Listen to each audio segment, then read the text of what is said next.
Ibuku dihina keluarga suamiku setelah menikah, karena tidak selevel dengannya. Setelahnya ku bongkar siapa aku sebenarnya. Assalamualaikum warahmatullahi wabarakatuh. Halo Bunda sahabat Ainun, semoga Bunda semuanya dalam keadaan sehat dan selalu bahagia ya. Sebelum saya lanjut, yuk Bunda absen dari kota mana saja? Dan buat yang sudah like, komen, dan subscribe semoga rezekinya dilancarkan ya. Yuk, langsung kita mulai kisahnya. Hari itu seharusnya menjadi hari paling bahagia dalam hidupku. Hari di mana aku sah menjadi istri dari pria yang selama ini kukira akan melindungiku dari segala luka dunia. Namanya Raffi, lelaki berwajah lembut, tutur katanya santun, dan cara pandangnya dulu mampu membuatku yakin bahwa cinta tidak butuh alasan rumit untuk tumbuh. Tapi semua keyakinan itu mulai runtuh, perlahan tapi pasti, bahkan sebelum pesta pernikahan kami benar-benar dimulai. Aku masih ingat jelas bagaimana langkah kakiku terasa berat saat memasuki aula besar yang disewa keluarga Raffi untuk acara resepsi. Gedungnya megah, langit-langitnya tinggi dengan lampu kristal menggantung berkilau, memantulkan cahaya yang seharusnya menambah keindahan. Namun bagiku, kilau itu seperti menyilaukan kenyataan yang pahit. Ibuku berjalan di sampingku, memakai kebaya hijau Tosca yang ia jahit sendiri selama berhari-hari. Tangannya bergetar memegang tas kecil yang berisi bedak, lipstik murah, dan tisu, benda-benda sederhana yang sudah menemaninya sejak dulu. Wajahnya penuh senyum, meski aku tahu betul ia gugup. "Kamu cantik sekali, Nak," bisiknya pelan sebelum kami benar-benar melangkah ke tengah aula. Aku sempat memandangnya sekilas, hatiku terasa hangat, sampai suara-suara berbisik di sekitar kami mulai terdengar. "Ya Allah, itu ibunya ya? Masa ibu mertua pakai kebaya kayak gitu? Kayak kebaya buat kondangan biasa." "Iya, aku kira keluarganya dari kalangan atas juga. Ternyata beda jauh ya." Tatapan-tatapan itu menusuk seperti jarum halus. Beberapa tamu bahkan menatap ibuku dari ujung kaki sampai kepala, lalu berbisik-bisik di belakang kipas lipat mereka. Dan yang paling menyakitkan, keluarga Raffi sendiri tidak berusaha menyembunyikan rasa tidak sukanya. Ibunya, Bu Ratna, berdiri di dekat pelaminan dengan wajah yang tak bisa menutupi kejengkelan. Tatapan matanya dingin saat melihat ibuku datang menghampiri, lalu hanya menangkup tangan ibuku sebentar, tanpa senyum, tanpa ucapan tulus. "Terima kasih sudah datang, Bu," katanya datar, lalu segera mengalihkan pandang ke arah tamu lain yang lebih berkelas. Aku menelan ludah. Hatiku berdebar tak nyaman. Aku tahu keluarga Raffi kaya. Rumah mereka besar, mobilnya lebih dari satu, dan gaya hidupnya jauh dari sederhana. Tapi aku tak pernah menyangka mereka akan memperlakukan ibuku seperti ini, di hari yang seharusnya jadi hari penuh berkah. Ibuku mencoba menahan diri. Ia duduk di kursi tamu paling pinggir, sendirian, sambil sesekali tersenyum saat mataku menatapnya dari pelaminan. Tapi aku bisa melihat jelas, matanya mulai berkaca-kaca. Ia bukan wanita lemah. Sejak ayah meninggal, ibuku bekerja keras menjahit dari pagi sampai malam demi membiayai kuliahku. Ia tak pernah minta lebih dari sekadar aku bahagia. Dan hari itu, aku merasa telah gagal memberinya kebahagiaan. Sementara itu, keluarga besar Raffi berkumpul di depan. Mereka tertawa, berbincang dengan gaya tinggi hati, memuji-muji perhiasan satu sama lain. Salah satu bibinya bahkan berbisik cukup keras hingga terdengar olehku. "Anaknya si cantik, tapi ibunya tuh, duh, kayak bukan keluarga yang pantas berdampingan sama keluarga kita." Aku menarik napas dalam, mencoba tetap tersenyum saat tamu-tamu memberi selamat. Tapi di balik senyum itu, dadaku seperti diisi bara api. Aku melirik Raffi, suamiku, lelaki yang seharusnya membelaku. Tapi ia hanya berdiri diam, pura-pura tidak mendengar. Bahkan ketika ibuku tampak canggung duduk sendirian, ia tidak menghampiri untuk menenangkan atau sekadar menegur keluarganya. Aku menatapnya lama. Dalam hatiku mulai muncul rasa asing. Raffi yang kukenal dulu, yang datang ke rumah dengan sopan, yang mencium tangan ibuku dengan penuh hormat. Kemana perginya? Mengapa setelah aku resmi menjadi istrinya, semua sisi lembut itu lenyap, berganti sikap dingin dan penuh gengsi? Saat acara hampir selesai, ibuku mendekat untuk pamit. Ia mencium pipiku pelan dan berbisik. Ibu senang kamu sudah bahagia, nak. Jangan pikirkan apa kata orang. Ibu nggak apa-apa. Padahal aku tahu, ia menyembunyikan luka. Aku ingin memeluknya erat, tapi banyak mata menatap.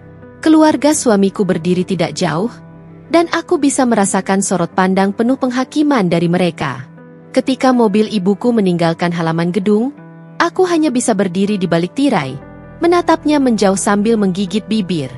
Dalam hati aku bersumpah, aku tidak akan pernah membiarkan siapapun merendahkan ibuku lagi, sekalipun itu keluargaku sendiri sekarang.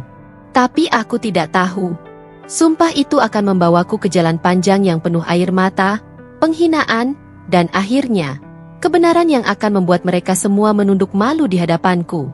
Hari itu bukan hari paling bahagia dalam hidupku. Hari itu adalah awal dari pernikahan yang tidak pernah diterima. Hari pertama tinggal di rumah mertua seharusnya menjadi awal adaptasi yang hangat. Tapi sejak aku melangkahkan kaki ke rumah megah bercat putih gading itu, aku sudah bisa merasakan hawa dingin yang bukan berasal dari pendingin ruangan. Bukan dingin yang menyegarkan, melainkan dingin yang menusuk hati. Penuh penilaian, penuh perbedaan kasta yang tak kasat mata. Rumah keluarga Raffi memang bak istana kecil di tengah kota. Pilar-pilar besar berdiri di depan, lantainya marmer mengilap, dan setiap sudutnya seakan berlomba memamerkan kemewahan. Tapi entah kenapa, tak ada rasa damai di sana. Semua terasa terlalu kaku, seperti rumah yang dibuat untuk pamer, bukan untuk dihuni. Hari itu menjelang sore, Bu Ratna memanggilku dengan nada datar. Malam ini kita makan bersama keluarga besar. Tante-tante Raffi mau datang. Kamu bantu di dapur, ya? Aku mengangguk sopan. Baik, Bu. Aku tak keberatan membantu. Ibuku sudah mengajariku untuk tetap rendah hati. Tak peduli di mana aku berada. Tapi yang tak kusangka, sikap mereka di dapur begitu menusuk. Aku membantu Mbok Darmi, asisten rumah tangga keluarga itu, menyiapkan hidangan. Aku menata piring, menuang sup ayam, dan menata meja makan panjang yang sudah dihias dengan lilin serta bunga segar. Semua tampak rapi, hingga ibuku datang sebentar membawa mangkuk kecil berisi sambal dan beberapa sendok. Ibuku memang terbiasa membawa sedikit sentuhan rumah di setiap kesempatan. Ia tahu aku suka sambal buatan tangannya, jadi ia menyempatkan diri mengantarkan itu sore tadi. Tapi rupanya, kebaikan sederhana itu malah jadi bahan sindiran. Begitu Tante Raffi, Tante Mira, melihat sendok yang dibawa ibuku, ia tertawa kecil sambil memiringkan kepala. Wah, sendoknya lucu ya, Mbak Ainun. Dari kampung, ya? Bentuknya unik sekali. Katanya dengan senyum yang terdengar manis tapi mengandung racun. Aku tertegun sejenak, mencoba menelan ejekan itu dengan senyum datar. Bukan, Tante. Itu warisan kakek saya. Perak asli, dari tahun 70-an. Tante Mira terkekeh kecil, memutar sendok itu di tangannya. Oh, perak asli?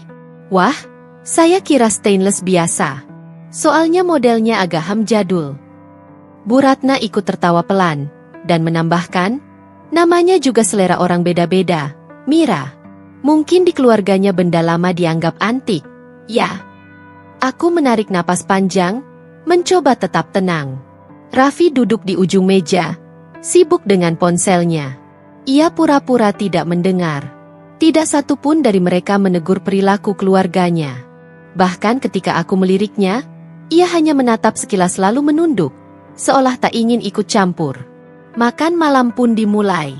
Di atas meja tersaji aneka makanan, udang goreng mentega, ayam panggang madu, sup asparagus, dan salad buah dalam mangkuk kaca besar. Semua terlihat sempurna. Tapi di tengah kesempurnaan itu, setiap kalimat yang keluar dari mulut mereka terasa seperti pisau kecil. Ainun, kamu kerja apa sekarang? Tanya Tante Mira sambil meneguk jus jeruknya pelan. Saya masih menjalankan usaha kecil, Tante. Online shop baju muslim. Oh, online shop.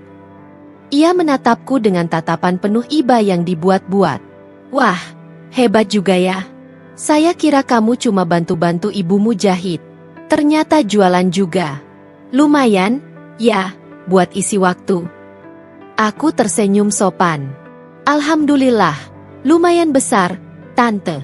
Bisa untuk menggaji beberapa karyawan juga. Oh iya? Wah, hebat, hebat, katanya. Tapi nada suaranya jelas bukan kekaguman. Lebih seperti ejekan yang dibungkus basa-basi. Tak lama kemudian, salah satu piring tergelincir sedikit saat aku membantu Mbok Darmi memindahkan lauk. Suara dentingan kecil itu langsung menarik perhatian semua orang. Ya ampun, hati-hati dong, Ainun, seru Bu Ratna dengan nada tajam. Itu piring dari luar negeri, harganya bukan main. Aku buru-buru minta maaf, tapi beliau belum selesai. Kamu tuh harus belajar menyesuaikan diri. Di rumah ini, semua serba rapi. Jangan seperti di rumah orang biasa yang serba seadanya. Darahku mendidih, tapi aku tetap menunduk. Aku tahu, membantah hanya akan membuat mereka semakin mempermalukanku. Aku menatap Raffi lagi, berharap ia akan berkata sesuatu. Tapi tidak. Ia tetap diam, makan dengan tenang seperti semua itu tak ada hubungannya dengan dia. Ketika makan malam hampir usai, Bu Ratna berkata pelan tapi jelas. Kamu tahu, Mira, waktu pertama Raffi bilang mau menikah dengan Ainun, saya kaget juga. Saya pikir dia bercanda. Soalnya selama ini saya ingin dia dapat yang selevel, minimal dari keluarga pengusaha juga. Aku berhenti mengunyah. Jantungku berdegup kencang. Tapi ya sudahlah, lanjutnya dengan tawa kecil. Namanya jodoh nggak bisa dipaksa. Semoga saja bisa menyesuaikan diri. Kan nggak enak kalau nanti anak-anak kita nggak nyambung. Semua tertawa kecil. Aku ikut tersenyum tipis, tapi mataku panas. Bukan karena malu, tapi karena marah. Mereka tak tahu siapa aku sebenarnya, siapa ibuku, dan dari keluarga mana aku berasal. Mereka hanya menilai dari tampilan luar, kebaya sederhana, logat halus tapi tidak beraksen kota, dan kesederhanaan yang bagi mereka identik dengan tidak selevel. Malam itu aku kembali ke kamar dengan langkah berat. Begitu pintu tertutup, aku duduk di tepi ranjang dan menatap sendok perak warisan kakek yang masih kugenggam erat. Kakekku dulu pengusaha besar, pemilik beberapa kompleks perumahan elit di kota ini. Tapi sejak beliau wafat dan ayah menyusul tak lama kemudian, ibuku memilih hidup sederhana, jauh dari hingar-bingar harta. Dan sekarang, orang-orang seperti keluarga suamiku berani menghina kami karena mereka hanya melihat apa yang tampak di permukaan. Aku menarik napas panjang. Dalam hati aku berkata pelan, seolah pada diri sendiri, baiklah, kalau mereka menilai dari harta, suatu hari nanti aku akan tunjukkan siapa sebenarnya yang lebih tinggi derajatnya. Tapi bukan dengan kesombongan, melainkan dengan bukti. Dan malam itu, di antara gemerlap lampu rumah mertua yang terasa lebih dingin dari sebelumnya, aku sadar satu hal. Aku telah resmi menjadi bagian dari keluarga yang tak pernah benar-benar menerimaku. Namun mereka belum tahu, darah keluarga yang mereka remehkan, adalah darah yang mengalir dari orang-orang yang pernah membangun separuh kota ini. Dan waktunya akan tiba ketika kebenaran itu tak bisa lagi mereka sembunyikan di balik meja makan yang penuh sindiran. Pagi itu udara seharusnya terasa sejuk. Tapi entah mengapa, rasanya seperti ada kabut tebal yang menyesakkan dada. Aku baru saja menata bunga di ruang tengah ketika mendengar suara pelan dari kamar tamu, kamar tempat ibuku menginap selama beberapa hari untuk menemaniku di awal pernikahan. Awalnya kukira ia sedang berdoa, tapi kemudian kudengar isak tertahan. Suara yang bergetar pelan, seperti seseorang berusaha keras menelan luka agar tidak terdengar. Aku mendekat perlahan, lalu membuka pintu sedikit. Di dalam, kulihat ibuku duduk di tepi ranjang dengan punggung membungkuk. Syal tipis di pundaknya sudah basah oleh air mata. Di pangkuannya tergeletak tas kecil berisi pakaian sederhana, seolah ia bersiap untuk pergi tanpa meninggalkan jejak. Ibu, suaraku nyaris tak terdengar. Ia tersentak pelan, buru-buru menyeka air matanya dengan ujung jilbab. Kamu udah bangun, nak? Ibu cuma capek sedikit. Aku melangkah mendekat, duduk di sampingnya. Capek? Atau disakiti? Tanyaku lembut, tapi hatiku bergetar menahan marah. Ibuku menunduk lama. Napasnya berat. Lalu ia mencoba tersenyum. Ibu gak apa-apa. Ibu cuma belum terbiasa dengan suasana di sini. Orang kota kan? Beda cara bicaranya. Mungkin mereka cuma bercanda. Tapi aku tahu betul, itu bukan candaan. Itu penghinaan. Aku masih ingat jelas bagaimana semalam, setelah makan malam penuh sindiran itu, Bu Ratna dan Tante Mira berbicara cukup keras di ruang tamu. Mereka mengira aku sudah naik ke kamar. Tapi aku mendengar semuanya dari tangga. Orang tuanya Ainun itu nggak pantas datang ke acara sebesar ini, kata Tante Mira. Benar. Pakaian ibunya tuh, duh, saya sampai malu sendiri. Mending nggak usah datang sekalian, timpal Bu Ratna. Lalu mereka tertawa kecil, suara yang menggema di kepalaku semalaman. Dan kini, aku tahu ucapan mereka sampai juga ke telinga ibuku. Entah dari siapa. Mungkin dari pelayan yang tak sengaja mendengar, atau mungkin ibuku mendengar langsung dari balik pintu. Aku menggenggam tangannya. Tangannya yang dulu kuat menjahit pakaian untuk para pelanggan agar aku bisa sekolah, kini bergetar lemah di genggamanku. Ibu jangan nangis. Ya, aku tahu semua kata-kata mereka itu salah. Mereka gak tahu siapa ibu sebenarnya. Ucapku dengan suara serak. Ibuku menggeleng pelan. Nak, ibu gak ingin kamu marah. Ibu gak ingin kamu berbuat apa-apa. Kadang orang yang merasa tinggi, sebenarnya takut kehilangan pijakan. Ibu cuma sedih karena mereka menilai orang dari baju dan sendok, bukan dari hati. Aku menatap wajahnya. Garis-garis halus di sekitar matanya terlihat jelas, tanda betapa keras hidup pernah menempanya. Aku ingin memeluknya erat, tapi aku tahu, pelukan tak akan cukup untuk menyembuhkan luka seperti ini. Ibu, bisikku, aku janji, aku gak akan biarkan mereka terus menghina kita. Tapi aku gak akan balas dengan marah. Aku akan balas dengan kebenaran. Dengan cara yang elegan. Dengan bukti. Ia menatapku lama, matanya yang merah mulai berair lagi. Kebenaran, nak? Aku mengangguk.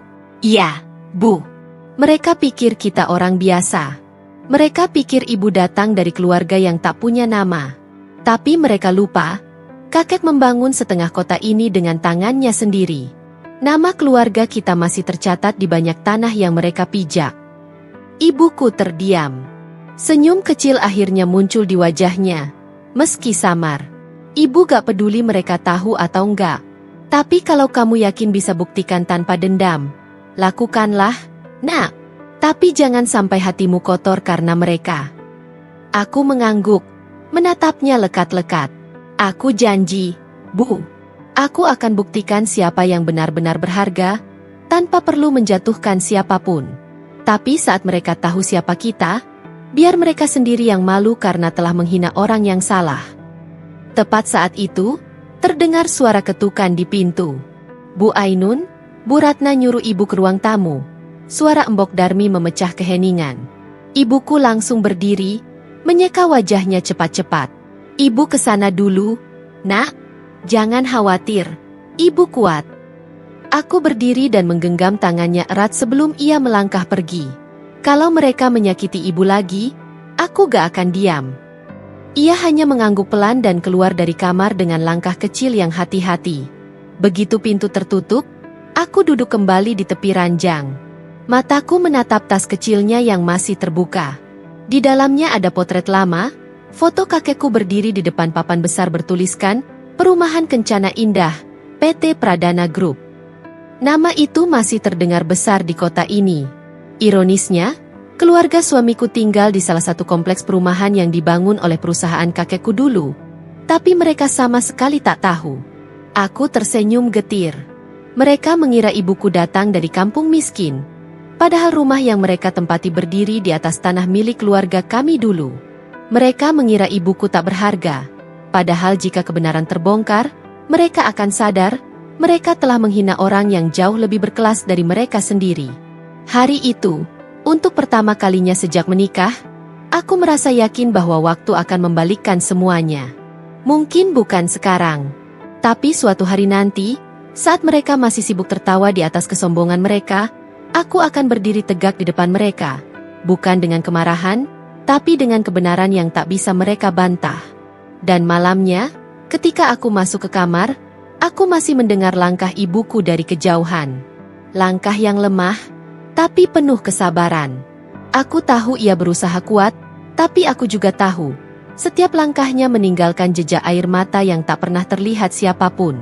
Namun dari sanalah aku belajar, diamnya seorang ibu bisa lebih kuat dari 1000 kata. Dan dari diam itulah, aku menemukan alasan untuk bangkit. Hari-hari setelah itu berjalan seperti siksaan yang halus. Bukan dengan bentakan, bukan dengan kekerasan, tapi dengan tatapan, nada suara, dan senyum tipis yang menyakitkan. Setiap kali keluarga besar Raffi datang berkunjung, suasana rumah berubah jadi panggung sandiwara besar, tempat mereka memamerkan kekayaan, membicarakan bisnis, dan sesekali menyinggung tentang kelas sosial, dengan gaya seolah aku dan ibuku hanyalah figuran yang tidak penting. Aku masih ingat jelas suatu sore di akhir pekan. Bu Ratna mengadakan acara arisan keluarga di rumah. Ruang tamu penuh dengan perempuan berhias perhiasan berkilau, parfum mahal menguar di udara, dan gelas-gelas kristal diisi minuman yang mereka anggap sebagai simbol kelas. Ibuku duduk di pojok ruangan, mengenakan kebaya pastel sederhana dan jilbab polos seperti biasa. Ia tersenyum setiap kali ada yang menatapnya. Tapi tak satu pun dari mereka menghampiri. Mereka lebih sibuk membicarakan hal-hal besar yang sebenarnya tak lebih dari pamer. "Raffi, Mama baru buka cabang toko emas di pusat kota loh," kata Bu Ratna dengan nada bangga sambil melirik ke arah tante-tantenya. "Wah, keren banget, Ratna. Toko keberapa itu sekarang?" sahut Tante Mira yang suaranya melengking seperti biasa. "Keempat," jawabnya bangga. "Tanahnya strategis banget, deh. Dekat jalan utama. Dapatnya juga untung, kayak rezeki nomplok." Aku menatap ibuku sekilas. Wajahnya masih tersenyum lembut, tapi aku tahu ia menahan sesuatu. Karena aku pun tahu pasti, tanah yang mereka banggakan itu dulunya milik kakekku. Aku masih ingat saat kecil, aku sering ikut kakek keliling lokasi proyek perumahan yang ia bangun. Ia selalu menunjuk lahan di ujung jalan besar dan berkata, "Tanah ini nanti bakal jadi pusat bisnis. Kalau kamu besar, kamu akan ngerti nilai tempat ini." Dan kini, tanah itu yang dijadikan toko emas oleh keluarga suamiku.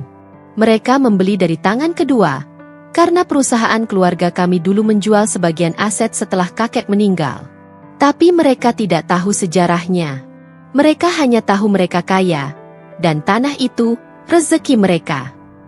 Bu Ratna menatapku sejenak, lalu dengan suara pelan tapi penuh sindiran berkata, "Ainun, kalau kamu mau belajar bisnis, nanti Mama ajarin ya. Biar ngerti caranya cari uang yang benar. Jangan cuma jualan online kecil-kecilan. Kasihan, capek tapi hasilnya sedikit." Beberapa orang tertawa kecil mendengar itu. Aku hanya menunduk sambil tersenyum tipis. "Iya, Bu. Maksud saya belajar pelan-pelan dulu," jawabku kalem. Tapi di dalam dada, kata-kata itu menyalakan bara. Kalimat, "cari uang yang benar," itu seperti tamparan. Mereka tak tahu bagaimana kerasnya aku membangun usaha sendiri tanpa bantuan siapapun, tanpa fasilitas, tanpa nama besar keluarga yang sebenarnya bisa saja kupakai untuk membanggakan diri. Mereka tak tahu, aku bisa saja dengan mudah memperlihatkan sertifikat tanah tempat toko mereka berdiri, masih tercatat atas nama PT Pradana Group, perusahaan keluarga yang diwariskan kakekku. Tapi aku memilih diam. Sore itu, saat para tamu mulai bubar, aku melihat ibuku berdiri di dapur, membantu Mbok Darmi membereskan piring dan gelas. "Bu, biar aku aja yang bantu," kataku pelan. Ibuku menoleh sambil tersenyum. "Gak apa-apa, Nah. Ibu senang bantu. Biar ibu gak kelihatan cuma duduk." Aku menatap wajahnya yang teduh, tapi di matanya ada lelah yang dalam. Lelah karena harus terus menahan diri di rumah yang tak pernah benar-benar menyambutnya. Sampai suatu kali, Tante Mira yang belum pulang masuk ke dapur. "Oh, Bu Nur masih di sini? Wah, hebat banget ya, keluarga Ainun ini. Udah kaya masih mau bantu cuci piring," katanya sambil tertawa. Aku menoleh, mencoba menahan diri. Tapi kali ini, nadanya begitu menusuk. Ibuku tersenyum, menatapku sekilas seolah berkata, "Biarkan saja." Tapi darahku mendidih. Aku menatap Tante Mira lurus-lurus. Justru karena kami tahu arti kerja keras, Tante. Dulu kakek saya juga biasa turun langsung bantu karyawan di lapangan waktu membangun perumahan. Beliau selalu bilang, tangan yang kotor karena bekerja lebih mulia daripada mulut yang kotor karena menghina. Tante Mira terdiam sesaat, lalu tersenyum kaku. Oh, iya, bagus tuh nasihatnya. Katanya lalu berlalu, tapi aku tahu ia tak suka. Setelah ia pergi, ibuku menatapku lembut. Kamu gak perlu membalas kata-kata mereka. Nak, diam kadang lebih tinggi nilainya. Aku menarik napas panjang. Iya, Bu. Tapi kadang diam juga bisa disalahartikan sebagai lemah. Aku cuma ingin mereka tahu kalau kita gak serendah yang mereka kira. Malamnya, aku duduk sendirian di balkon lantai 2. Dari sana aku bisa melihat toko emas keluarga Raffi di kejauhan. Papa namanya menyala terang di bawah langit malam kota. Ironis sekali. Mereka begitu bangga dengan toko itu. Memuji diri sendiri karena bisa berhasil. Tapi tak pernah tahu di atas tanah siapa mereka berpijak. Aku memejamkan mata dan mendengar suara ibuku dari dalam kamar. Sedang melantunkan doa dengan suara lirih. Doanya sederhana, agar keluarga ini diberi kelapangan hati. Tapi aku tahu, setiap kali ia mengucap, lapangkan hati, di dalamnya ada luka yang dalam sekali. Dan di tengah kesunyian itu, aku berjanji pada diriku sendiri. Aku tidak akan membalas mereka dengan dendam, tapi dengan waktu. Biarlah mereka sombong dulu, biarlah mereka merasa tinggi di atas dasar yang mereka kira milik mereka sendiri. Sebab kesombongan punya batas umur. Dan saat waktunya tiba, kesombongan itu akan jatuh tepat di bawah kaki orang yang mereka remehkan. Karena mereka tak pernah mau tahu. Dan nanti, saat kebenaran terungkap, mereka akan sadar, mereka hidup di dunia yang dibangun oleh tangan keluarga yang dulu mereka hina. Hari-hari setelah pernikahan itu perlahan terasa asing. Dulu, Raffi adalah sosok yang begitu lembut, penuh perhatian, dan sering berkata, "Aku nggak peduli kamu dari mana, yang penting kamu baik." Tapi kini, kalimat itu seperti tak pernah ada. Awalnya aku pikir hanya karena lelah bekerja, tapi ternyata aku salah. Ia mulai sering membandingkan. Lihat, kakakku aja bisa beli rumah baru buat istrinya. Kamu bisa apa? Masih aja bantuin ibumu jual kue, ucapnya suatu malam dengan nada merendahkan. Aku hanya menatapnya lama. Antara kecewa dan sedih. Aku bukan tidak mampu membeli rumah, bahkan lebih besar dari rumah yang mereka banggakan. Tapi untuk apa? Aku memilih hidup sederhana karena ingin mengenal siapa dia sebenarnya. Apakah mencintaiku karena aku, atau karena apa yang kupunya? Dan sekarang, jawabannya mulai terlihat. Setiap hari, perubahan itu makin nyata. Ia mulai jarang memelukku seperti dulu. Lebih banyak main ponsel di ruang tamu sambil tertawa bersama kakaknya. Kadang aku mendengar mereka berbicara lirih, tapi cukup jelas untuk membuat hatiku perih. Dia tuh cocoknya jadi pembantu, bukan menantu. Gaya hidupnya kampungan banget. Iya, Raffi juga kasihan. Harusnya dia bisa dapat yang selevel. Aku berdiri di dapur malam itu, tanganku bergetar memegang gelas. Air hangat yang kuseduh tumpah sedikit ke meja. Tapi aku tetap diam.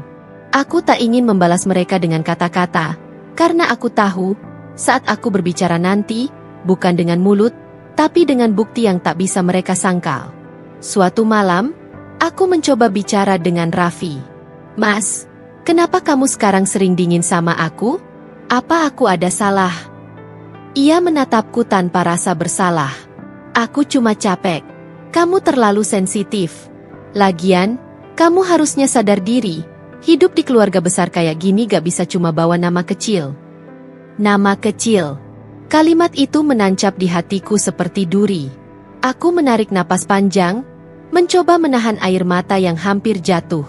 "Mas, kamu masih ingat gak waktu pertama kali kamu datang ke rumahku? Siapa yang bantu ayahmu waktu proyeknya hampir bangkrut?" Ia menatapku bingung. "Ngomong apa sih kamu?" Aku tersenyum tipis. "Gak apa-apa. Mungkin kamu lupa. Tapi nanti kamu bakal ingat, Mas." Dan saat itu, Jangan kaget kalau dunia ini ternyata gak seperti yang kamu kira. Sejak malam itu, aku berhenti menjelaskan. Aku hanya diam, mengamati, dan menyimpan setiap perlakuan mereka. Aku mulai menyiapkan sesuatu, bukan dendam, tapi kebenaran yang akan membuka mata mereka semua. Raffi tak tahu, setiap kali ia merendahkanku, ia justru semakin dekat pada hari di mana ia akan menyesal. Karena di balik kesederhanaanku, ada nama besar yang sengaja ku sembunyikan. Dan ketika waktunya tiba, semua yang mereka anggap kampungan akan berubah menjadi sesuatu yang membuat mereka tertunduk malu. Aku menatap cermin malam itu, menatap wajahku sendiri yang tampak tenang. Bertahanlah sebentar lagi, bisikku pada diri sendiri. Balasan terbaik itu bukan teriakan, tapi kenyataan. Sore itu, Raffi pulang lebih awal dengan wajah penuh semangat. Ia membawa undangan berwarna emas dengan pita merah di atasnya. Sayang, minggu depan keluarga mau adain acara syukuran rumah baru di Emerald Residence. Ibu juga diundang. Katanya kamu harus ikut, biar tahu gimana rasanya tinggal di lingkungan elit. Katanya dengan senyum yang sulit kutafsir. Aku menatap undangan itu beberapa detik. Nama kompleksnya tertera jelas, Emerald Residence. Perumahan mewah di tengah kota yang selalu ramai diperbincangkan di media lokal karena desain arsitekturnya yang elegan dan keamanan yang ketat. Hatiku berdesir aneh. Emerald Residence bukan tempat asing bagiku. Itu proyek besar ayahku sendiri, hasil kerja keras selama bertahun-tahun membangun bisnis properti keluarga kami. Setiap batu dan taman di sana tak lepas dari perencanaan perusahaan kami. Namun aku hanya tersenyum tenang. Oh, bagus banget. Mas, ibu pasti senang diundang, kataku pelan sambil menatap ibuku yang berdiri di dapur, diam tanpa komentar. Ia tahu betul makna di balik nama kompleks itu.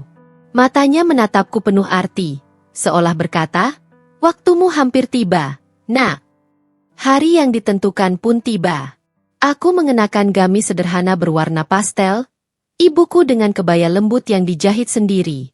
Kami datang tanpa pengawal, tanpa mobil mewah, hanya naik mobil tua peninggalan ayahku yang masih kokoh. Begitu memasuki gerbang Emerald Residence, petugas keamanan langsung menunduk sopan. Selamat datang, Bu, silakan masuk, katanya dengan nada hormat yang disembunyikan. Aku tahu mereka mengenalku, tapi aku memberi isyarat agar tetap tenang. Tak lama, rumah keluarga suamiku tampak megah dari kejauhan. 2 lantai, cat putih krem, dan halaman kecil dengan mobil baru di depannya. Saat kami turun dari mobil, Tante Raffi langsung menyambut dengan suara lantang. Wah, kalian beneran datang. Gimana, Mac? Keren kan rumah keluarga kita? Kamu pasti belum pernah masuk komplek elit kayak gini, ya? Aku tersenyum, menatap sekeliling. Bagus banget, Tante. Desainnya familiar. Serasa pernah lihat sebelumnya. Jawabku kalem. Tante Raffi tertawa sombong. Ya jelas, ini kan hasil kerja keras keluarga besar kita. Gak semua orang bisa punya rumah di sini. Tahu? Ibuku hanya menunduk sambil menahan senyum kecil. Aku tahu, ia berusaha keras untuk tidak menanggapi. Tapi di balik senyum itu, ada luka lama yang semakin dalam. Luka karena diremehkan, padahal mereka berdiri di atas tanah yang dibangun oleh tangan ayahku. Saat malam mulai turun, acara syukuran dimulai. Para tamu berkeliling rumah, berdecak kagum. Salah satu paman dari pihak suami bahkan berkata lantang, keluarga Raffi ini memang luar biasa, bisa beli rumah di Emerald. Aku aja masih nabung buat DP-nya. Aku hanya meneguk air putih, lalu menatap ibuku di ujung ruangan. Ia tampak tenang, tapi matanya berair. Di sela percakapan, aku mendengar tante lain berbisik ke suaminya. Kasihan si Mac, paling baru kali ini dia masuk perumahan elit begini. Aku menunduk, mencoba menenangkan diri. Namun di dalam hati, sesuatu mulai berubah. Aku sudah cukup lama menahan. Sampai akhirnya, salah satu pengembang proyek, Pak Dimas, manajer lama perusahaan keluarga kami, tiba-tiba datang ke acara itu. Ia datang bukan karena undangan keluarga Raffi, tapi karena urusan dengan salah satu kontraktor yang juga hadir di situ. Begitu melihatku, ia langsung menatap dengan mata terkejut. Bu Mega? Wah, saya gak nyangka ketemu ibu di sini. Katanya cukup keras, menarik perhatian beberapa tamu. Aku hanya tersenyum dan menunduk sedikit. Berharap ia tidak melanjutkan, tapi sudah terlambat. Rumah ini salah satu proyek dari grup properti keluarga ibu. Ya? Saya masih ingat, waktu Bapak Ibu Mega turun langsung ke lokasi pembangunan tahun lalu. Luar biasa sekali. Suasana tiba-tiba hening. Semua mata menatapku, termasuk keluarga Raffi. Aku bisa melihat wajah mereka berubah, terutama Tante Raffi yang tadi membusungkan dada kini menatap dengan kaku. Aku hanya tersenyum lembut, lalu berkata dengan nada tenang namun penuh makna. Oh, jadi ini rumah yang kalian beli, ya? Wah, berarti secara gak langsung, kalian ikut membantu usaha keluarga kami. Terima kasih, loh. Ibuku menatapku dengan mata berkaca-kaca. Itu bukan air mata sedih lagi, tapi lega, karena akhirnya, kebenaran mulai berbicara tanpa aku harus meninggikan suara. Raffi hanya terpaku di tempat, wajahnya memucat. Ia ingin bicara, tapi tak ada kata yang keluar. Aku berjalan perlahan menghampiri ibuku, menggenggam tangannya, dan berbisik. Ibu, biarkan mereka tahu pelan-pelan. Kita gak perlu membalas dengan kata kasar. Dunia sudah mulai bicara untuk kita. Dan malam itu, untuk pertama kalinya, keluarga suamiku menatap kami dengan cara berbeda. Bukan lagi dari atas, tapi dari bawah. Mereka baru sadar, ternyata yang mereka rendahkan selama ini adalah pemilik dari tanah tempat mereka berdiri. Udara sore itu terasa begitu menusuk, bukan karena cuaca, tapi karena tatapan manusia-manusia yang memandang dari ujung kepala hingga ke ujung kaki. Aku datang bersama ibu, berjalan perlahan menuju rumah besar keluarga Raffi yang dipenuhi mobil mewah berderet di depan pagar. Ibu tampak anggun dengan kebaya coklat susu yang dijahit sendiri. Jilbabnya polos tanpa payet. Tapi seolah kesederhanaan itu jadi dosa di mata mereka. Begitu kami hendak melangkah masuk ke halaman, satpam di pintu gerbang menatap kami dengan ragu. Maaf, Bu, tamu undangan, ya? Suaranya sopan tapi ada nada curiga. Iya, saya ibunya Mega, dan ini anak saya, istri Pak Raffi, jawab ibu lembut. Namun sebelum satpam sempat mempersilakan kami masuk, dari dalam terdengar suara nyaring yang sangat familiar. Oh, biarin aja, Mas. Gak usah repot, rumah semahal ini bukan tempat orang kampung. Seru Tante Raffi dari tangga depan, sambil tertawa kecil disambut gelak beberapa sepupunya. Seketika suasana di gerbang menjadi sunyi. Aku menunduk, menahan amarah yang sudah hampir memenuhi dadaku.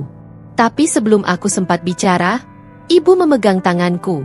Jemarinya yang mulai menua terasa dingin, namun genggamannya kokoh. Sudah, Nak, bisiknya lirih. Sabar, waktunya belum tiba. Aku menatap wajahnya. Di balik senyum lembut itu, aku tahu ada luka yang dalam. Tapi seperti biasa, ibu selalu menutupinya dengan ketenangan yang membuatku kagum sekaligus pedih. Satpam yang tadi kebingungan kini menunduk, tampak malu dengan situasi yang tak seharusnya terjadi. Silakan masuk, Bu, katanya cepat, menyingkir membuka jalan. Tapi rasa malu sudah terlanjur menamparku keras. Begitu masuk ke dalam rumah, suasana semakin menyakitkan. Semua mata menatap kami seolah kami datang tanpa undangan. Beberapa tamu bahkan bergumam pelan. Itu ibunya Meg, ya? Pantes aja anaknya biasa banget. Lihat ibunya. Di ruang tamu, Tante Raffi langsung menghampiri dengan senyum palsu yang hampir menutupi nada sinisnya. Wah, datang juga ya? Gak nyangka loh. Mau datang meskipun pasti gak biasa lihat rumah kayak gini. Aku tersenyum tipis. Kami datang karena menghormati undangan keluarga, jawabku pelan. Ia tertawa kecil, menatap ibu dari ujung kepala. Bajunya sederhana sekali, Bu. Tapi gak apa-apa, yang penting niatnya, kan? Ucapan itu diiringi tawa sepupunya yang duduk di sofa. Aku ingin membalas, tapi ibu lagi-lagi menepuk punggung tanganku lembut. Nak, katanya pelan, kalau orang merasa tinggi, biarkan angin yang nanti merendahkan. Kalimat itu menampar kesadaranku. Ibu selalu punya cara menenangkan tanpa membuatnya tampak kalah. Ia tahu siapa dirinya. Dan ia tak butuh pengakuan dari mereka yang menilai segalanya dari baju dan mobil. Acara berlangsung dengan hingar-bingar. Musik lembut mengalun, hidangan mewah tersaji di meja panjang. Tapi di antara semua tawa, aku dan ibu duduk di pojok, nyaris tak diajak bicara. Mereka menampilkan wajah ramah hanya saat ada tamu lain lewat, lalu kembali berbisik-bisik di belakang kami. Puncaknya terjadi ketika salah satu sepupu Raffi menyenggol lengan Tante Raffi dan berkata cukup keras. "Tante, kok satpam tadi nyuruh mereka tunggu di luar? Kukira bukan tamu undangan, soalnya kayak warga yang salah alamat." Semua tertawa. Aku menunduk, menggigit bibir bawah. Sakitnya bukan main, tapi aku tahu harus tetap diam. Ibu menghela napas pelan. "Nak," katanya pelan tanpa menatapku. Ibu ini mungkin kelihatan kecil di mata mereka. Tapi ibu yakin, yang besar itu bukan rumahnya, tapi hatimu. Jangan kecilkan hatimu hanya karena mereka tak tahu siapa kamu. Aku hampir menangis mendengarnya. Suara ibu begitu tulus. Suara yang selama ini mengajarkanku makna kesabaran, kehormatan, dan kekuatan yang sesungguhnya. Malam semakin larut. Saat acara hampir selesai, Pak Dimas, orang kepercayaan keluarga kami di bisnis properti, tiba-tiba datang lagi, sama seperti di pertemuan sebelumnya. Ia menyalami beberapa orang, lalu matanya menangkapku dan ibuku di pojok ruangan. "Bu Mega, Bu Hapsah," serunya bahagia. "Maaf, tadi saya sempat kaget waktu lihat undangan acara di rumah ini. Jadi ini salah satu unit di proyek keluarga, ya? Saya kira semua sudah dibeli oleh investor luar." Ruangan mendadak senyap. Semua yang tadi tertawa kini terdiam, menatap kami dengan wajah pucat. Tante Raffi berusaha tersenyum canggung. "Maaf, Pak, proyek keluarga maksudnya." Pak Dimas menatapnya dengan polos. "Oh, saya pikir sudah tahu. Rumah ini kan bagian dari proyek besar milik keluarga Ibu Mega. Saya sendiri ikut mengawasi pembangunannya tahun lalu. Dulu Bapak Ibu Mega sering turun langsung ke lapangan." Aku menatap ibu. Ia tersenyum pelan, matanya menatapku lembut tapi tegas. "Inilah waktunya." Tanpa meninggikan suara, aku berkata, "Tante, ini salah satu perumahan dari grup keluarga kami. Senang sekali akhirnya bisa lihat rumah yang Tante beli di sini. Semoga betah ya tinggal di tempat yang kami bangun." Suara gemerisik mulai terdengar. Beberapa tamu saling berbisik, sebagian pura-pura sibuk memerhatikan makanan. Raffi yang berdiri di belakang langsung menunduk. Wajahnya merah padam. Tante Raffi membeku. Ibu hanya menepuk bahuku pelan dan berkata dengan suara nyaris berbisik. "Nah, Nak, mungkin sekarang waktunya sudah tiba." Dan untuk pertama kalinya malam itu, aku tak lagi menunduk. Aku berdiri tegak, menatap semua yang pernah meremehkan ibuku. Bukan dengan kebencian, tapi dengan harga diri yang selama ini mereka injak tanpa tahu siapa yang sebenarnya mereka hina. Udara malam terasa berat. Seolah semua oksigen di ruangan tersedot oleh rasa malu yang menggantung di antara tawa palsu dan bisikan tajam. Acara syukuran rumah itu masih berlangsung. Musik lembut mengalun dari sudut ruangan, tapi suasananya sudah jauh dari kata hangat. Aku dan ibu duduk di kursi pojok, dikelilingi wajah-wajah yang berpura-pura ramah namun penuh ejekan tersembunyi. Hingga akhirnya, puncaknya datang. Tepat saat salah satu sepupu Raffi yang dikenal paling cerewet, menatap ibu dari ujung kepala sampai ujung kaki dan berkata lantang, "Aduh, Tante, saya tuh salut lo sama keluarga Raffi. Mau tetap undang tamu dari kampung juga. Jarang banget ada orang sebaik itu." Gelak tawa pun pecah. Bahkan beberapa tamu luar yang tak tahu duduk perkaranya ikut tersenyum canggung. Tante Raffi tertawa paling keras, sambil menepuk-nepuk bahu Raffi dengan bangga. "Ya begitulah keluarga kita, semua harus kebagian kebaikan. Bahkan yang datang, ya, seperti mereka." Aku menatap wajah ibuku. Ia diam, seperti biasa. Tapi kali ini, aku bisa melihat matanya memerah. Bibirnya bergetar, berusaha menahan air mata yang sudah menumpuk sejak kami datang. Dan saat itulah, batas kesabaranku pecah. Aku berdiri. Kursi bergeser keras menimbulkan suara yang langsung mematikan tawa di ruangan. Semua kepala serentak menoleh ke arahku.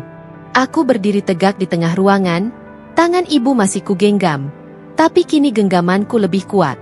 Cukup, kataku pelan, tapi suara itu menggema, karena hening yang tiba-tiba menguasai ruangan membuat setiap kata terasa berat. Aku menatap mereka satu persatu. Wajah-wajah yang tadi begitu congkak kini menegang, seolah baru sadar bahwa yang mereka anggap kecil ternyata berani berdiri di hadapan mereka. Aku menarik napas panjang, lalu berkata dengan nada tenang, tapi tegas dan penuh makna. Kalian tahu siapa pemilik lahan yang kalian tempati ini? Siapa yang membangun perumahan ini? Tak ada yang menjawab. Hanya tatapan kosong dan wajah-wajah panik yang mulai saling menoleh satu sama lain. Aku melangkah maju, mendekati meja tengah di mana foto keluarga besar Raffi terpajang. Senyum mereka di depan rumah yang mereka banggakan. Tanah ini, lanjutku perlahan, setiap bata, setiap jalan, setiap rumah di kompleks ini, berdiri di atas proyek milik keluarga kami. Kakekku yang merencanakannya, ayahku yang membangun infrastrukturnya, dan ibuku. Aku menatap wajah ibu dengan lembut.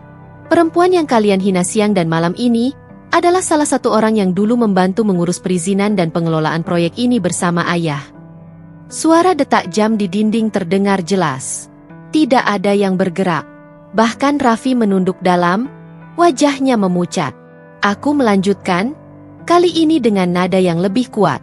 Selama ini kalian membanggakan rumah mewah ini, tanpa tahu bahwa kalian tinggal di atas kerja keras keluarga yang kalian rendahkan. Kalian menganggap ibu saya kampungan, padahal kalau bukan karena keluarga kami, rumah ini tidak akan pernah berdiri. Beberapa tamu luar mulai saling berbisik pelan. Ada yang menatapku dengan kagum, ada pula yang terkejut. Tante Raffi mencoba menertawakan suasana, tapi suaranya bergetar. Heh, kamu bercanda, kan? Mana mungkin keluarga sederhana kayak kalian? Belum sempat ia menyelesaikan kalimatnya, Pak Dimas, manajer proyek keluarga kami, yang masih berdiri di dekat pintu segera maju dan berkata tegas. Maaf, Bu, Ibu Mega tidak bercanda. Saya sendiri yang dulu menerima instruksi langsung dari ayah beliau untuk pengembangan kawasan Emerald Residence. Tanpa keluarga Mega, kawasan ini gak akan pernah jadi seperti sekarang. Semua mata kini tertuju padanya. Ia berbicara dengan yakin, tanpa keraguan sedikit pun.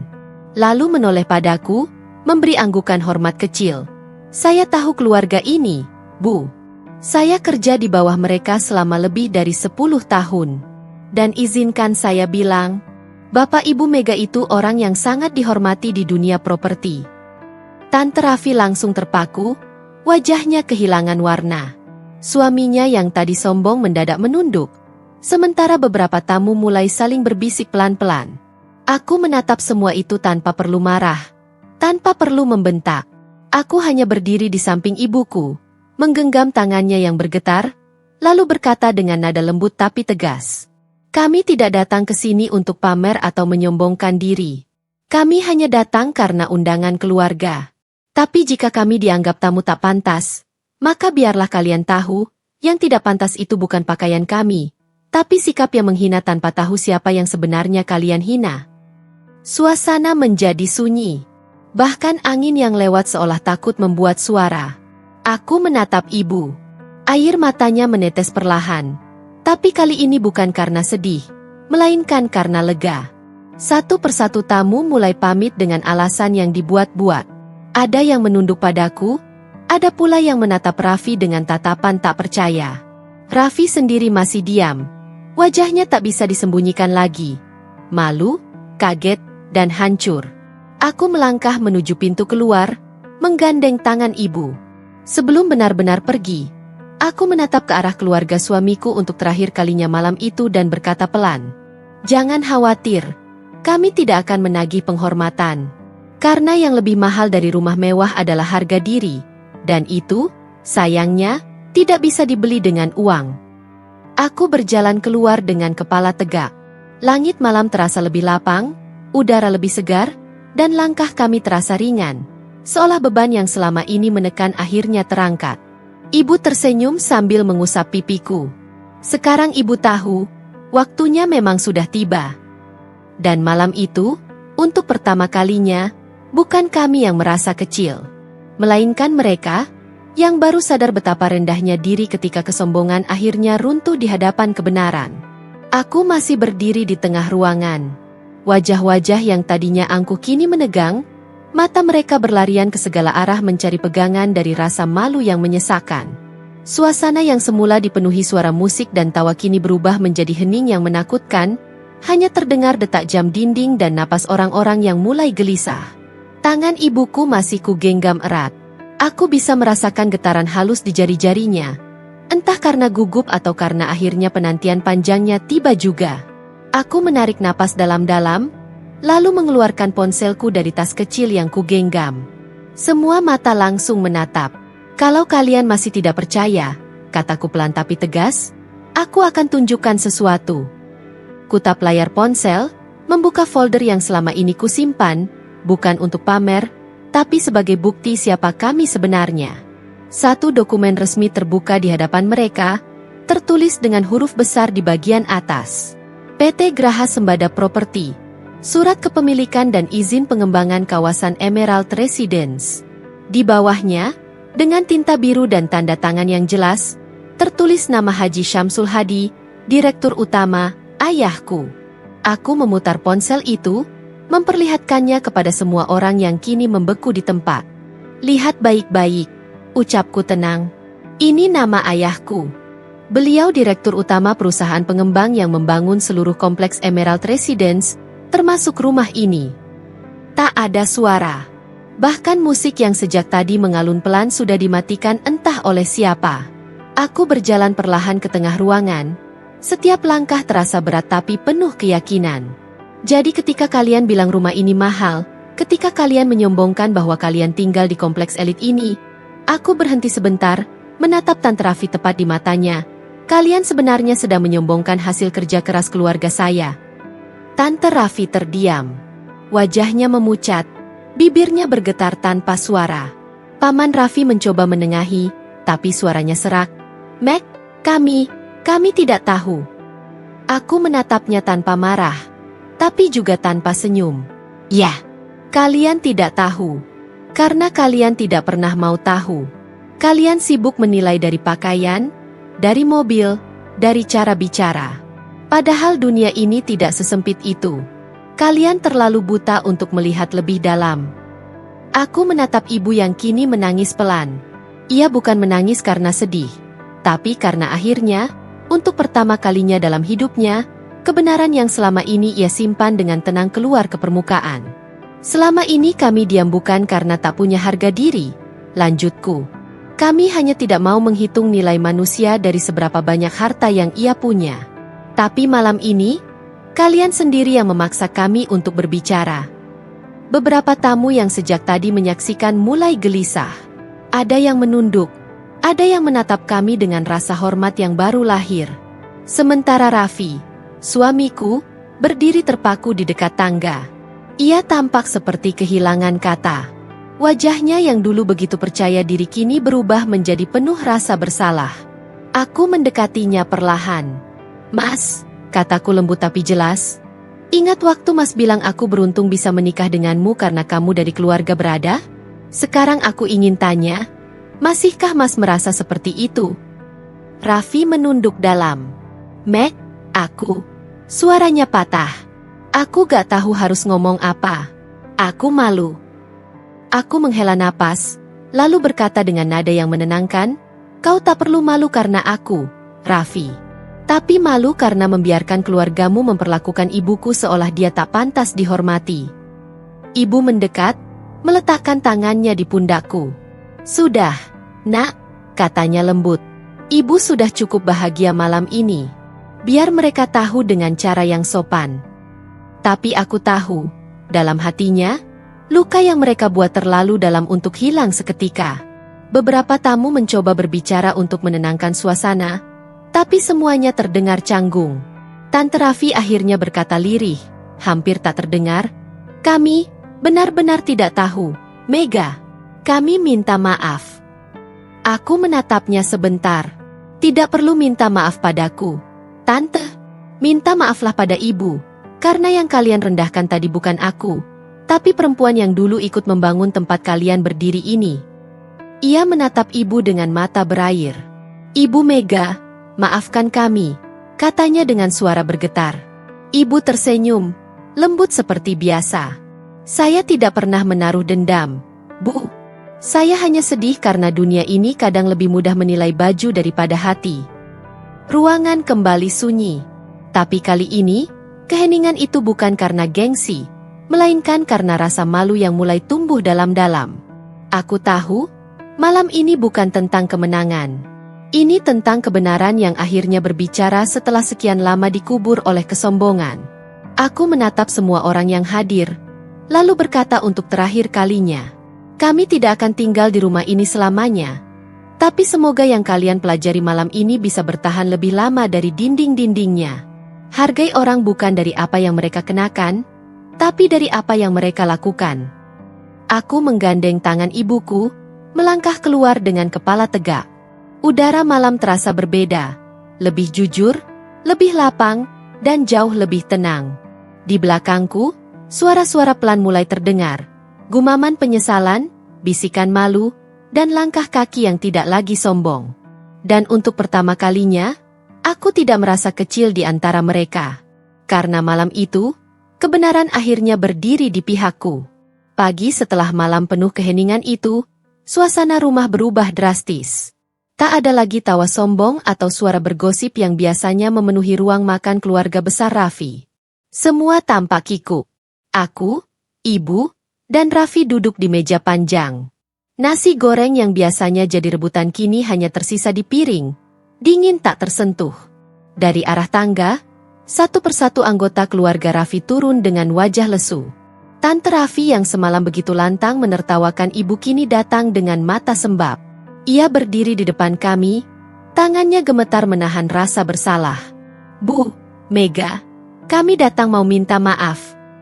Suaranya lirih, nyaris tenggelam oleh suara detak jam dinding yang terasa begitu keras pagi itu. Ibu menatapnya dengan tatapan lembut. Tatapan yang sama seperti saat ia menatapku waktu kecil saat aku berbuat salah. Tidak perlu seperti itu, Bu, ujar ibu tenang. Saya sudah maafkan sejak lama. Tante Raffi tampak lega sesaat.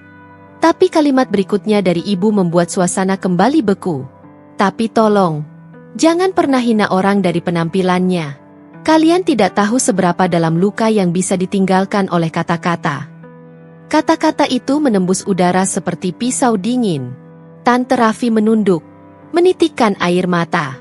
Paman Raffi yang sejak tadi diam akhirnya ikut bicara. Kami sungguh malu, Bu. Selama ini kami berpikir kami yang paling tinggi, paling terhormat, ternyata kami yang paling miskin, dalam hati. Aku melihat ibu tersenyum kecil. Yang penting kalian menyadari itu sekarang. Harta bisa dicari, tapi kesombongan kalau sudah jadi kebiasaan, sulit diubah. Raffi duduk diam di sebelahku, wajahnya pucat. Semalam ia tidak banyak bicara, hanya menatapku lama sebelum kami tidur tanpa sepatah kata pun. Kini, pagi ini, ia menatapku dengan mata yang penuh penyesalan. Meg, suaranya serak. Aku tahu aku juga bersalah. Aku membiarkan mereka menghina ibu, bahkan aku sempat ikut bersikap dingin. Aku menyesal. Aku menatapnya tanpa emosi, tapi juga tanpa kebencian. Menyesal itu baik, Mas. Tapi ingat, luka yang dibuat oleh sikapmu waktu itu tidak akan hilang hanya dengan kata maaf. Ia menunduk. Aku akan buktikan dengan perbuatan. Aku janji. Ibu memandang kami berdua. Nak Raffi, katanya lembut tapi tegas, saya tidak menuntut kalian untuk mengganti rasa sakit hati saya. Tapi kalau kamu sungguh mencintai anak saya, jagalah dia. Jangan biarkan keluarga jadi sumber luka, tapi jadikan tempat pulang yang menenangkan. Raffi mengangguk dalam, matanya berkaca-kaca. Insya Allah, Bu, saya janji. Beberapa hari kemudian, suasana mulai tenang. Tapi bukan tenang yang sama, bukan lagi tenang yang diselimuti gengsi, melainkan tenang yang penuh rasa malu dan refleksi. Setiap kali aku datang ke ruang tengah, aku selalu melihat mereka berubah. Tante Raffi kini menyapa dengan sopan, bahkan menawari ibu teh atau kue kecil. Paman Raffi yang dulu gemar menyombongkan bisnisnya kini lebih sering berbicara dengan rendah hati, seolah sadar bahwa dunia lebih luas dari sekadar gengsi keluarga. Namun, aku tahu, tidak semua luka bisa sembuh begitu cepat. Ibu masih sering duduk di teras setiap sore, memandang taman kecil di depan rumah. Tatapannya kosong, tapi damai. Kadang aku duduk di sampingnya, tanpa bicara, hanya menikmati keheningan. Ibu nggak marah, kan? Tanyaku suatu sore. Ibu menoleh, tersenyum. Marah sudah lewat, nak, tapi kecewa itu butuh waktu. Ia menarik napas dalam-dalam, lalu melanjutkan, yang ibu sesalkan bukan karena mereka menghina kita, tapi karena mereka lupa bahwa hidup ini berputar. Kadang di atas, kadang di bawah. Kalau tidak mau belajar rendah hati, nanti hidup sendiri yang akan mengajarkan dengan cara keras. Aku terdiam. Kata-kata ibu seperti menampar halus sisi hatiku yang dulu juga pernah menilai orang dari tampilan luar. Mungkin benar, kesombongan itu menular, bahkan tanpa kita sadari. Sore itu, Raffi pulang lebih cepat dari biasanya. Ia membawa beberapa berkas, lalu menyerahkannya padaku. Apa ini? Tanyaku curiga. Proyek baru, katanya pelan. Aku ingin belajar dari awal, bukan numpang nama keluarga. Aku sudah minta ayah untuk tidak bantu modal kali ini. Aku mau buktiin kalau aku bisa jalan dengan kerja jujur dan rendah hati, seperti keluargamu. Aku memandangnya lama, antara takjub dan haru. Untuk pertama kalinya, aku melihat Raffi benar-benar berubah. Tatapan matanya tak lagi penuh ego, melainkan tekad. Ibu yang kebetulan mendengar percakapan kami tersenyum. Begitu lebih baik, ujarnya.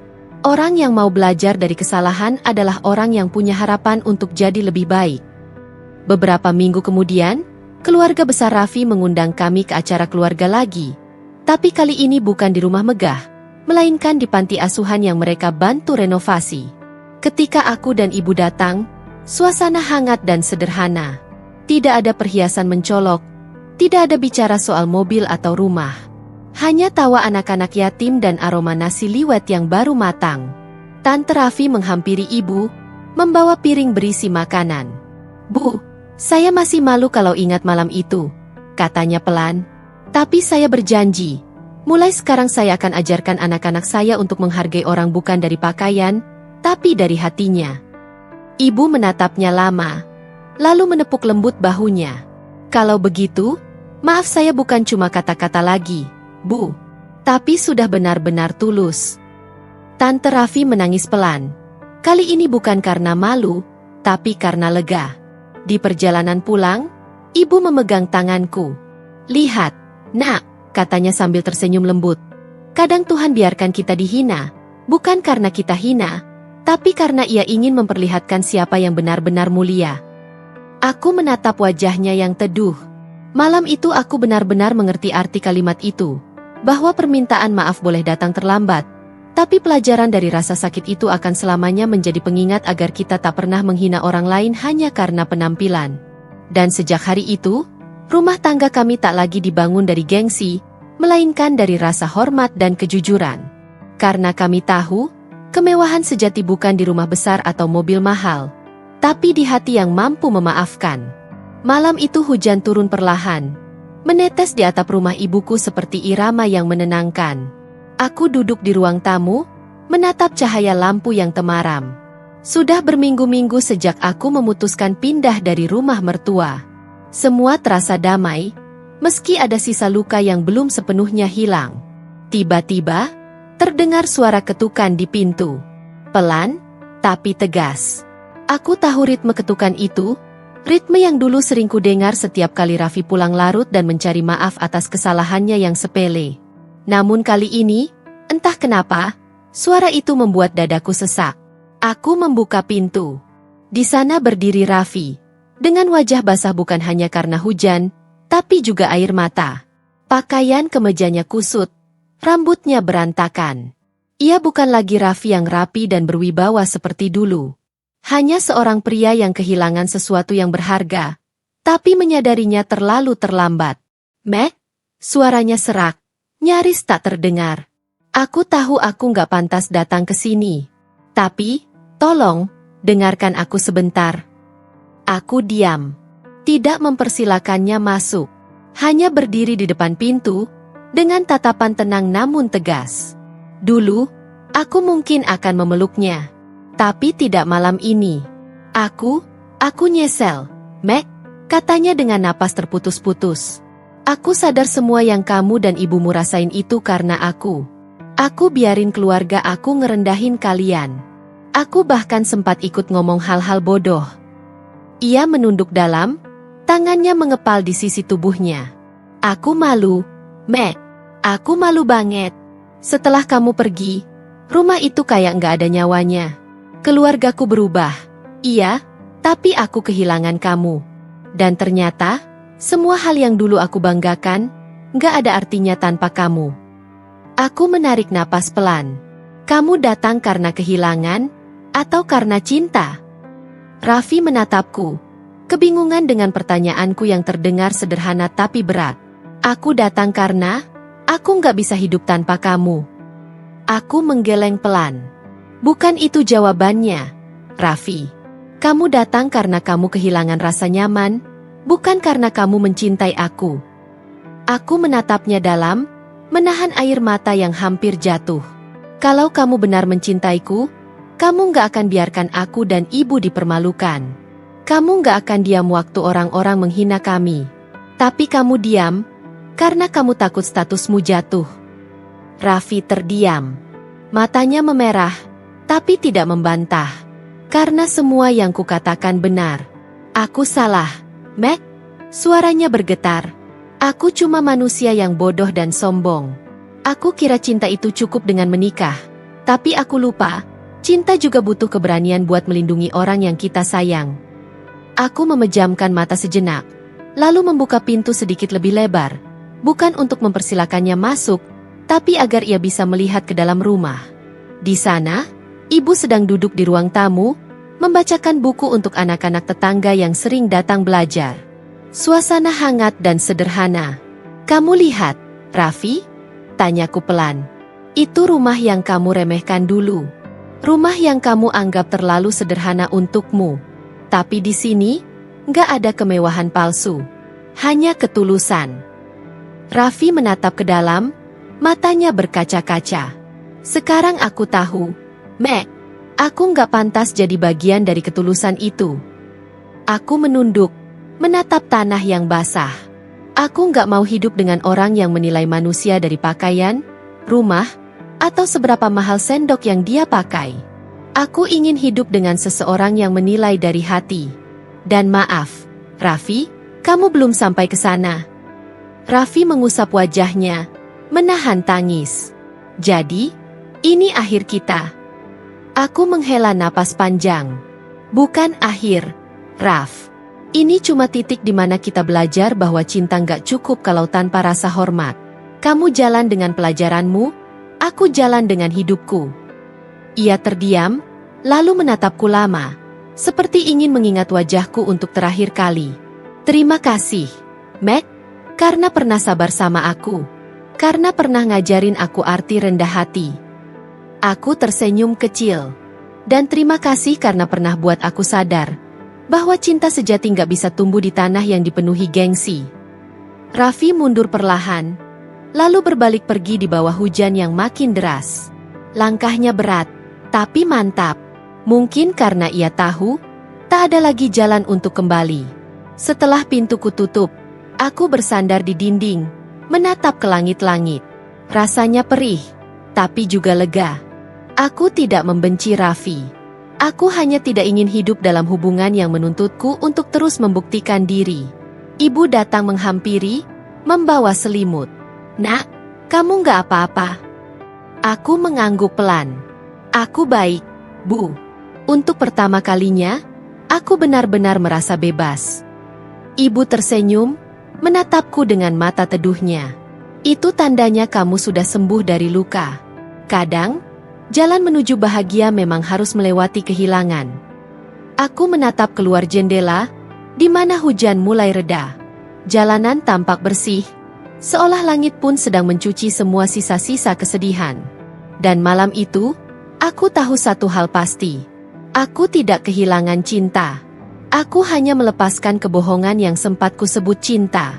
Sudah setahun berlalu sejak malam hujan itu. Malam ketika aku menutup pintu terakhir untuk masa lalu. Kini, hidupku dan ibu benar-benar berubah. Kami kembali tinggal di rumah besar peninggalan ayah. Rumah yang dulu sengaja kami tinggalkan agar bisa hidup lebih tenang dan jauh dari hiruk-pikuk dunia bisnis keluarga. Rumah itu berdiri megah di salah satu kawasan elit kota. Namun kami tetap menjaganya seperti dulu. Sederhana, bersih, dan penuh kehangatan. Setiap pagi, ibu masih menyapu halaman sendiri, menolak bantuan pembantu rumah tangga yang sebenarnya sudah siap membantu. Aku nggak mau kehilangan rasa syukur. Nak, katanya suatu pagi sambil menatap taman yang dipenuhi bunga melati putih. Kalau semua hal kecil kita serahkan ke orang lain, nanti kita lupa rasanya kerja sendiri, lupa rasanya sederhana. Aku hanya tersenyum, menikmati aroma teh hangat di tanganku. Sederhana, kata itu kini terasa jauh lebih megah daripada semua rumah besar yang pernah kulihat di kompleks keluarga Raffi dulu. Kabar tentang siapa aku dan keluargaku akhirnya menyebar luas. Orang-orang mulai tahu bahwa aku adalah putri dari almarhum Haji Rahman, pemilik sekaligus pendiri PT Graha Sembada Properti, salah satu pengembang terbesar di kota itu. Beberapa mantan keluarga mertua Raffi mencoba menghubungi, bahkan mengirimkan bingkisan dan surat permintaan maaf. Tapi aku tak pernah menjawab satu pun. Bukan karena aku dendam. Aku hanya tak ingin membuka luka yang sudah sembuh. Yang menarik, setelah kebenaran itu terbongkar, banyak orang yang dulu menatap rendah kini menunduk setiap kali berpapasan.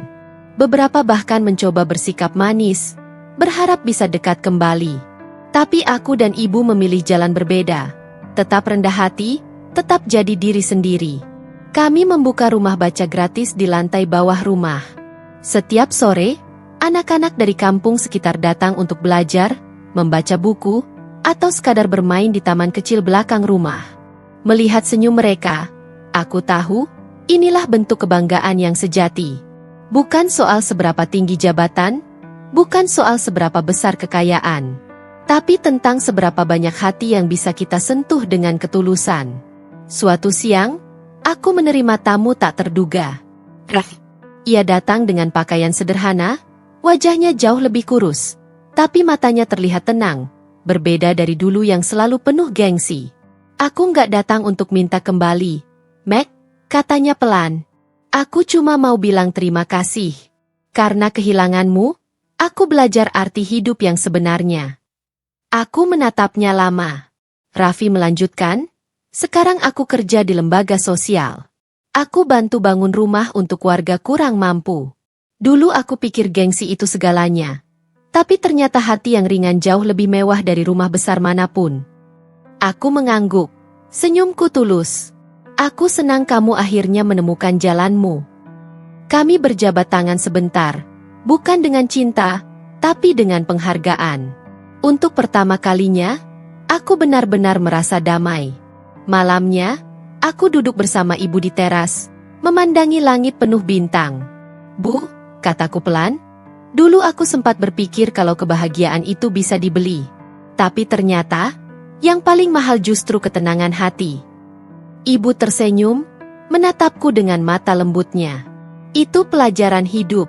Nak, kadang, Tuhan izinkan kita dilecehkan dulu, supaya nanti ketika kita diangkat, kita nggak lupa rasanya dihina. Biar kita tetap tahu caranya menghormati orang lain. Aku menatap wajah ibu lama-lama. Wajah yang dulu menahan tangis karena dihina, kini bersinar damai dalam cahaya rembulan. Aku menggenggam tangannya erat. Terima kasih, Bu. Kalau bukan karena kesabaran ibu, mungkin aku nggak akan belajar apa-apa dari semua ini.